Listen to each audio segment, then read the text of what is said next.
Alright, year 11s.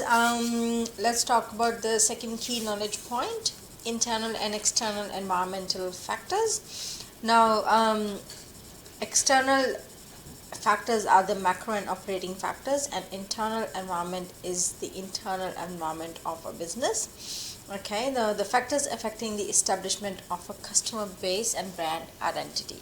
Now, we've heard these words a lot of times before, internal and external factors.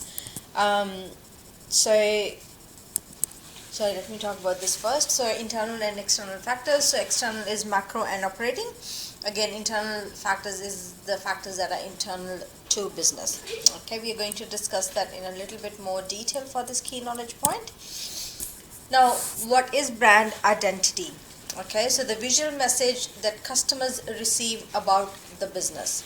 Okay, now if you look at these pictures, these icons here, you can tell straight away what these icons are related to. Okay, so this is related to your Gmail, okay, Google Chrome.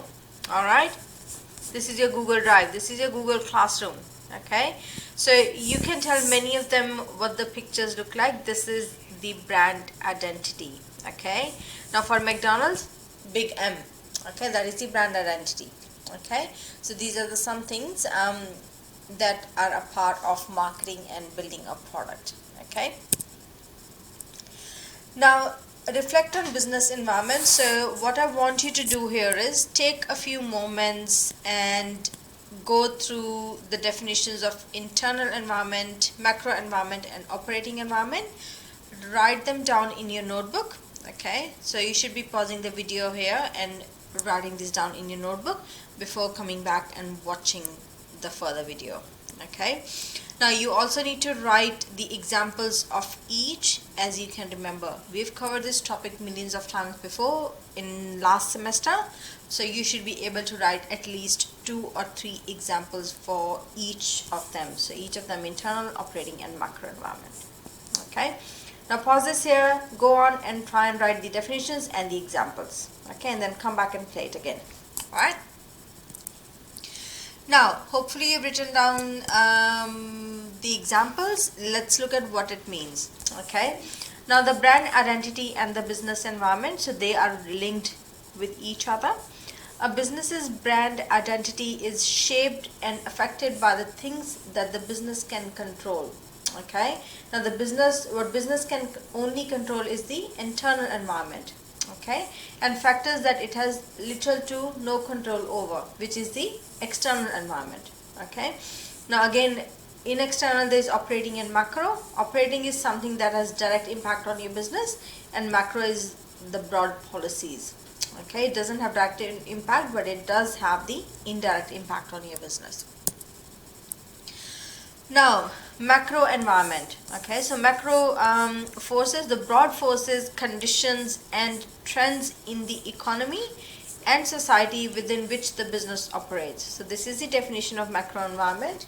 Okay, now the examples are political and legal influences, economic conditions, technological issues, societal attitudes, global issues, and corporate social responsibility. Okay, now what I want you to think here is,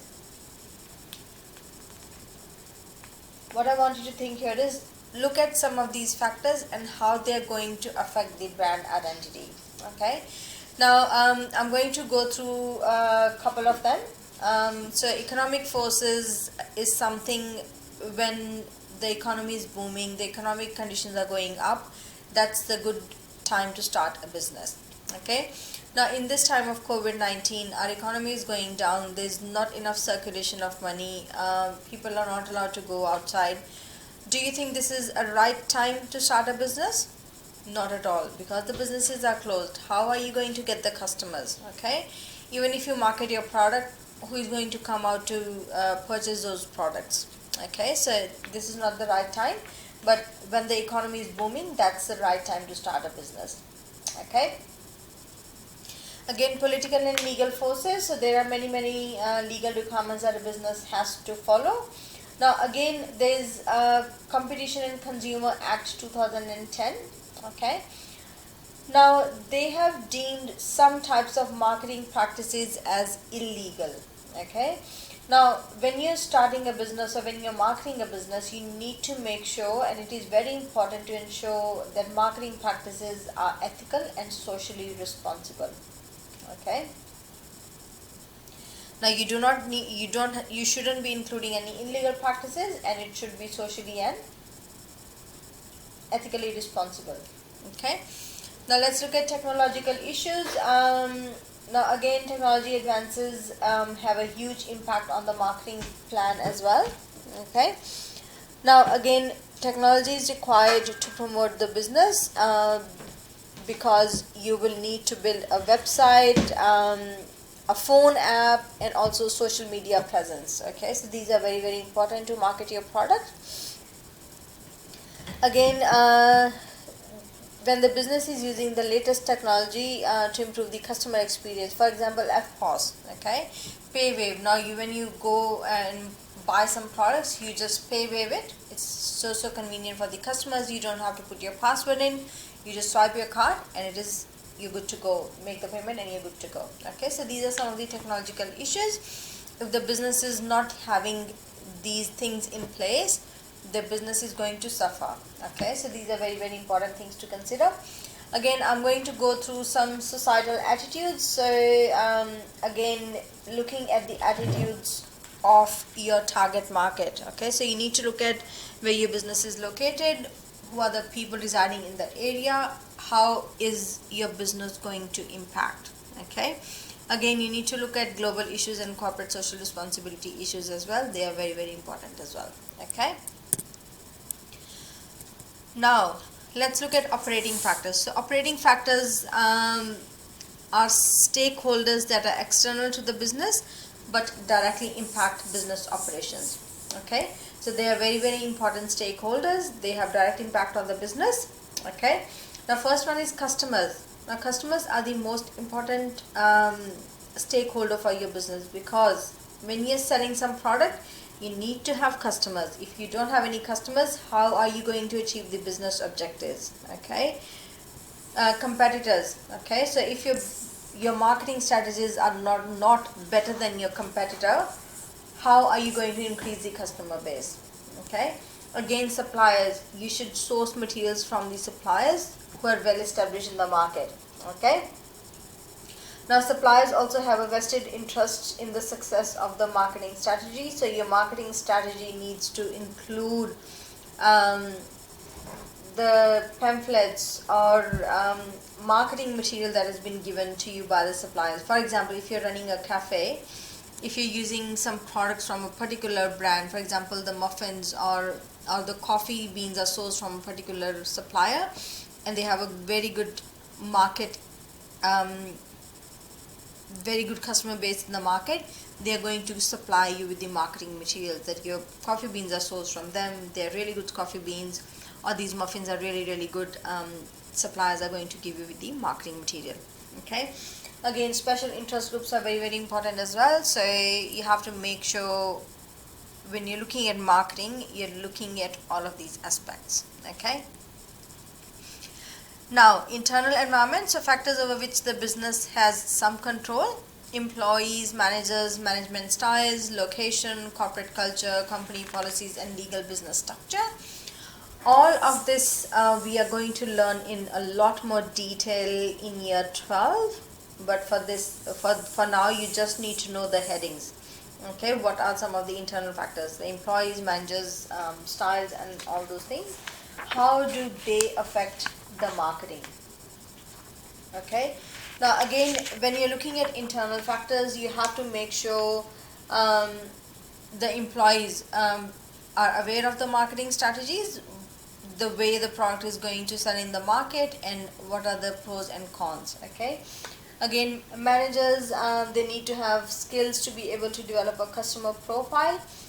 So for example, marketing manager, so it will be in the good faith of the business to actually hire a marketing manager, because they will have the strategies to actually market your product and increase the sales. Okay, again, culture and policies. Again, the culture and policies of the business will form the beliefs, values, and expectations, okay, and how your business is actually going to operate. Okay, now if your business is being successful, the marketing strategy is being successful, it is going to become a part of your business, and it will be very, very important in the day-to-day operations and processes. Okay, and you have to have a positive marketing experience, looking at the different factors. Okay, now this is it for the second key knowledge point. Now these are the questions you have to work through. Okay, there are not a lot of questions, one session is more than enough to work through them. Okay, so what you have to do is work through all of these questions in your notebook, and you also need to work through this SAC style question. Okay, so Chemist Warehouse is a privately owned Australian company that operates a chain of retail pharmacies. Okay, it is established that Chemist Warehouse spends $100 million on marketing with the aim of developing a brand identity synonymous with looking cheap. Okay, so synonymous with looking cheap means they're looking at doing the marketing in order to develop their brand and also selling the cheaper products. Okay, describe one factor from the operating or macro environment and explain how this factor can affect the establishment of a customer base and brand identity. Okay, now again I want you to take a look at the task words, describe and explain. Okay, so you have to describe one factor from operating or macro environment, so you have to just pick one from either operating or macro, and then you need to explain how this affects the establishment of a customer base and brand identity. Okay, off you go guys. All this is it for this key knowledge point. I'll see you guys later. Bye bye.